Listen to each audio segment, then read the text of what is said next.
Hello folks in YouTube land. This is Len, and I'm just going to show you a little tour of the worm bin.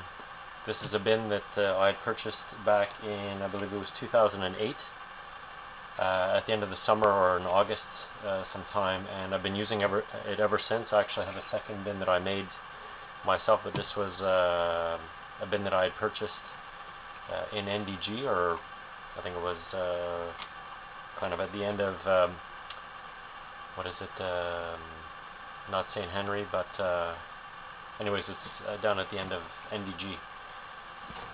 And here is the bin. I open it up usually about once a week to feed the critters inside, and you can see that there's some worms there up on the wall.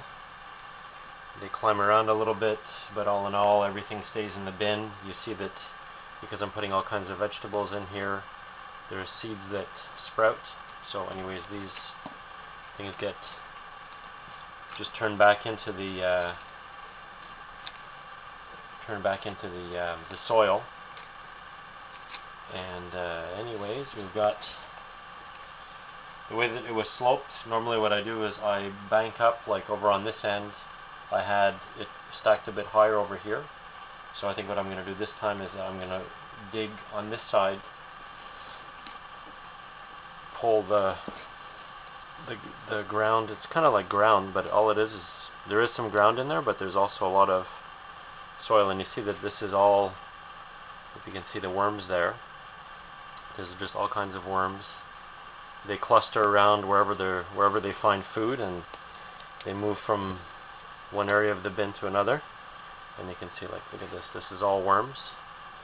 And basically, I've been, since last fall, 2011, I've just been dumping all of my waste, kitchen waste, in terms of cuttings and whatever for vegetables, in here, carrot peelings, even onion skins, all of that gets thrown in here. And you can see there's just an army of worms. Every handful that I pick up, there's worms, and they just keep on eating everything. There's no smell whatsoever. It smells like earth, and which is really good. No problem with that. And I also have I devised a little bit of a hole under this with a little runoff into a little cup, so that if there is excess humidity in this bin, it simply runs into the cup, and I empty it out every couple of weeks. Again, that's just like water. So this is, I think, a mango pit that's there, and even that, I throw it in and they'll just eat off whatever they can. And of course, worms, they don't have any teeth really, so they just kind of wait until food starts to decompose, and then they get in there and they start munching on it. So anyways, I've made a spot for the food that I'm going to put in there, and what I do is I keep under the kitchen sink, I've got a couple of collection containers, and they're basically just big yogurt containers that I fill up on a basis as soon as I have, anything to put in there. Like here you see there's some spinach, some cuttings from cucumber, a bit of pieces of even ginger in there. So what I'm going to do is just dump it all in.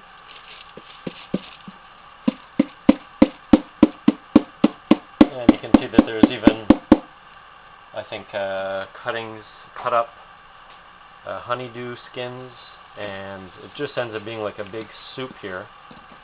It's a bit, this has a little bit of a smell to it, but the trick with any type of indoor composting is that you just have to cover it up.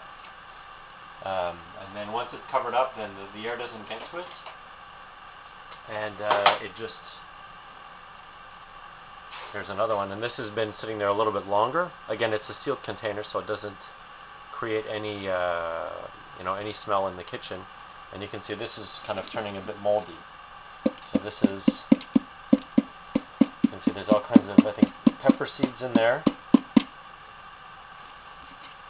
There's pepper seeds. There's grape from grapes, and I'm just going to spread this out a little bit. Actually, this is kind of really getting moldy, so what I'm going to do is I'm going to cover that up.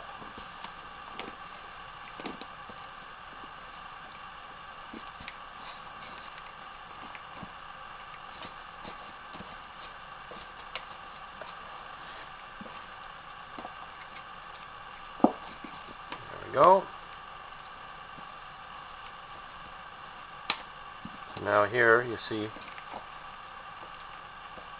this is all banked up, ready to go again. And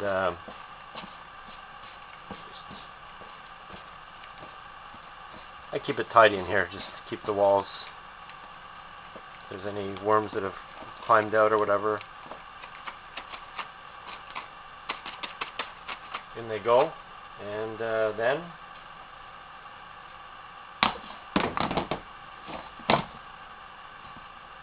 cover it back up, and that's basically it. It's a simple procedure. It's like I said, about once a week I come down here, do that feeding, and then everything is good.